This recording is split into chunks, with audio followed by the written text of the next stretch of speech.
You mentioned brand, and it reminded me that I've had on my list for 5 days now to post something about what owner Josh Harris said to John Orand of Puck about the team name. And long story short, I got the impression that name's not going anywhere. And I know that it bubbles up from time to time, and there's this belief that there may be some political pressure as part of the return to DC to take back the old name or come up with a new name. Do you get any sense that it's going to be anything other than Commanders moving forward? No, I don't. And there was a period after the sale when Harris took over where there was some whispers like, oh, these guys love the old team. Maybe they'll go back.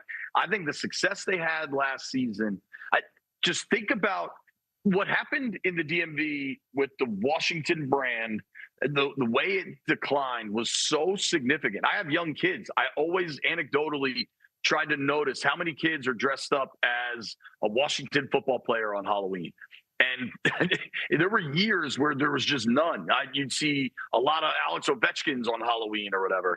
And last year, just again, this is my own personal anecdotal evidence living here. The amount of Jaden Daniels jerseys and T-shirt jerseys that you started to see was so significant that I think Adam Peters and Dan Quinn have really bought into what a commander is, commander football player, like the identity of it. And then you couple that with the success Jaden had. And I believe last year he had the highest selling jersey or among the highest selling jerseys. I think they've got to stick with it. I do think, though, Mike, we're going to see it Sunday night. They're going with the Super Bowl era uniforms, kind of the throwback classic white jersey with the burgundy and gold numbers. And the classic pants they used to wear, and they put the stripes back on the helmet. Now it's still the W on the side. I don't think we're far away from them basically wearing the old uniforms without the logo on it. And I do think I'm trying to remember what game it was. They had Darryl Green come out and wave a spear around.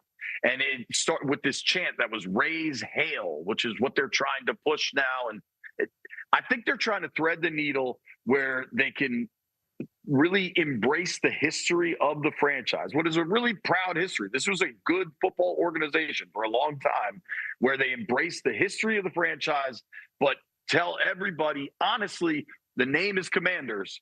And I don't think we're that far away from them just going back to the old uniforms, maybe full time, maybe even throwing a spear on the helmet. They sell the spear as the Romans use spears. They kind of have this like Game of Thrones looking motif with graphics that they use. And I think it's a really smart idea to honor the past of this franchise without the name and the old logo that, a group of people found offensive. And I remember the spear on the side of the helmet back in the day. So that's another way to lean back, but also move forward. And there's nothing like winning Right.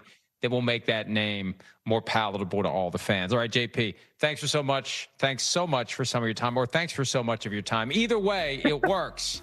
We'll talk to you again Thanks, soon. Mike. Have a great day. Hi, it's Mike Florio. Thanks for watching PFT on YouTube. Hit subscribe for the latest news and analysis from Pro Football Talk.